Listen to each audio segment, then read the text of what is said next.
The start of the American Revolutionary War saw the creation of the United States Marine Corps. The Marine Corps was created to serve as a forward maritime force, allowing the United States to project power overseas. And as citizens of students of the United States, we all benefit from the safety and protection that the American Armed Forces and their allies provide. The United States has enjoyed several decades as a global superpower, and it almost seems unfathomable for it to be rivaled. Recently, however, the maritime threat imposed by the People's Republic of China has grown significantly.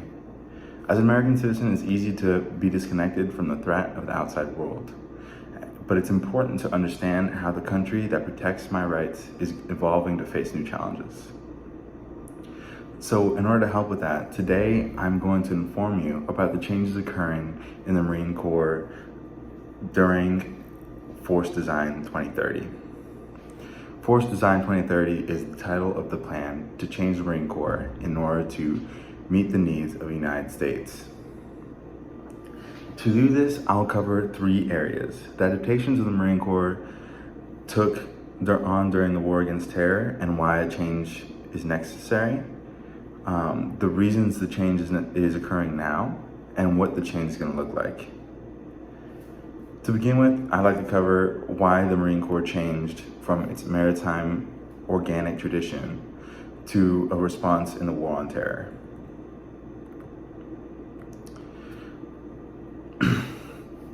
When the Twin Towers fell on September 11th, the lives of all Americans alive at the time and future generations changed.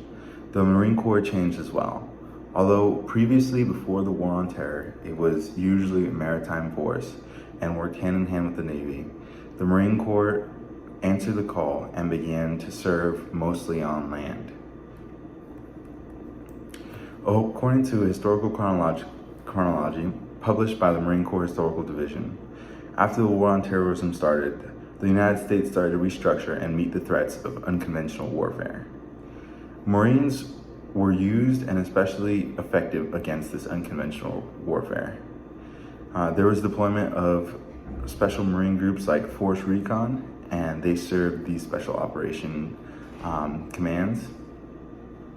And the use of heavier, larger, and more land-based infantry capabilities was seen throughout the Marine Corps. So the Marine Corps shifted kind of from a maritime focus and began to focus on threats on land, which is not its traditional use. The Marine Corps kind of fought as a supplemental unit with similar missions and capabilities as the Army. But now, as the Marine Corps shifts from that global war on terror, it has to respond in the threat of the Pacific in a different way. According to the Commandant of the Marine Corps, General Michael Berger, the Marine Corps is currently unprepared to face threats in the Pacific. The Marine platoons, since the shift on the global war on terrorism, are too heavy and large. And there are several Marine occupations that are no longer necessary, such as the use of tanks. They aren't necessary for the Marine to accomplish their maritime goals.